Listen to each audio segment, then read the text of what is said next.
Қайрат қақпашысы Темірлан Анарбеков 2 сағат ішінде қаһарманға айналды. Чемпиондар лигасының іріктеу кезеңінде алматылық Қайрат шотландиялық Селтиктен басым түсті. Ойын тағдыры пенальти сериясында шешілді. Міне осы кезде 21 жастағы Қайрат қақпашысы Темірлан Анарбеков қарсыластың 3 соққысын қайтарып жеңісті жұлып алды. Осылай алматылық клуб тарихында алғаш рет Чемпиондар лигасының негізгі кезеңіне жолдама алды. Құрметті көрермен, бүгін біз сіздерге қазақ футболына жаңа үміт сыйлаған жас қақпашы Темірлан Анарбековтың ғажайып тарихын баяндаймыз.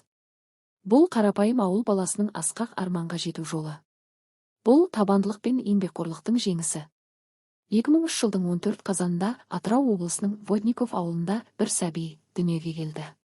Ол кезде ешкім бұл баланың есімі бір күні миллиондаған жанкүйердің жүрегін елжіретеді деп ойлаған жоқ. Оның есімі Темірлан. Футболға деген қызығушылығы небәрі 11 жасында басталды. Алғашында ол алаңға шабуылшы боламын деп шыққан еді. Бірақ ауылдағы командаға алынбай қалған. Сол сәтте бапкерлер оған қақпаға тұршы депті. Міне, дәл осы сәттен бастап оның тағдыры өзгерді. Қақпаны күзету оның өмірлік миссиясына айналды. Кейін Алматыда өткен іріктеуде Қайрат академиясының бапкерлері оның дарындылығын байқап, үлкен футболға жол ашты. Әрине, ауылдан үлкен қалаға келу оңай шаруа емес. Алғашқы күндері қиындықтар көп болды. Бірақ Темірлан ешқашан мойымады. Әке-шешесінің қолдауы, арманға деген адалдығы оны алға жетеледі. 2017 жылы ол Қайрат академиясының шәкірті атанды. Күн сайынғы жаттығулар, тер төгу, табандылық оның өмірінің басты бөлшегіне айналды. Арада 3 жыл өткенде бар болғаны 17 жасында Қазақстан премьер-лигасында дебют жасады. Бұл әр жас футболшы үшін үлкен жетістік. Ол кезде қарсыласы Тараз болатын. Жас қақпашы өз мүмкіндігін мүлтіксіз пайдаланды. Осыдан кейінгі жылдары Қайрат жастардың капитаны болып, өзінің көшбасшылық қасиетін көрсетті. 2024 жылы жеңіс командасына ауысып, негізгі қақпашы атанды. Сол жерде де ол талай рет командасын құтқарып, жанкүйерлердің ықыласына бөленді.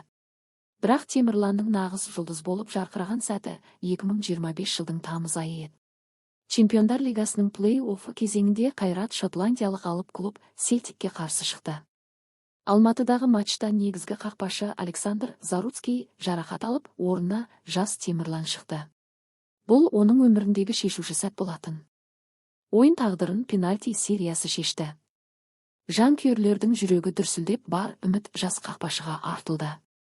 Сол кезде Темірлан бір емес, 3 бірдей соққыны қайтарды. Әуелі Адам Айданы, кейін Люк Маккованы, ақырында Жапон шабуылшысы Дайдзен Маэданың соққысын тоқтатты.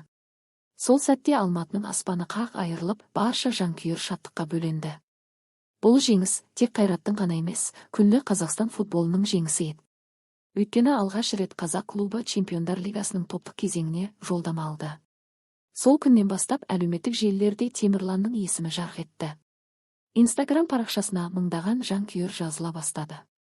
Бір күнде оның фолловерлері бірнеше есе өсті. Жанкүйерлер жаңа жұлдыз туды, Қазақстанның нағыз қаһарманы деп жазды. Бірақ Темірлан бұл мақтауларға масайраған жоқ. Ол әлі де талмай еңбек етіп өз ойынын шыңдауда. Себебі ол біледі, ең үлкен сынақтар әлі алда. Темірлан Қазақстан жастар құрамасында да ойнаған. Ел намысын қорғап 15 матч өткізген. Енді бар үміт ұлттық құраманың негізгі сапына қосылып, қазақ қақпасын қорғау. Бұл әр спортшының арманы. Ал оның жеке өміріне келсек, Темірлан әзірге отбасын құрмаған. Бар уақыты мен күшін футболға арнап жүр. Әкесі мен анасы оның ең үлкен жанкүйері. Әр ойында қасында болып, баласына рух береді. Балам ел намысын қорғап жүрсе екен деген ата-ананың арманы орындалып келеді. Темірланның тарихы әрбір жасқа үлгі. Егер сен арманыңнан бас тартпасаң, егер сен күн сайын тер төгіп, адал еңбек етсең, бір күні сенің де уақытың туады.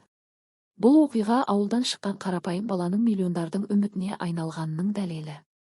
Құрметті көрермен, Темірланның жолы бізге бір нәрсені үйретеді.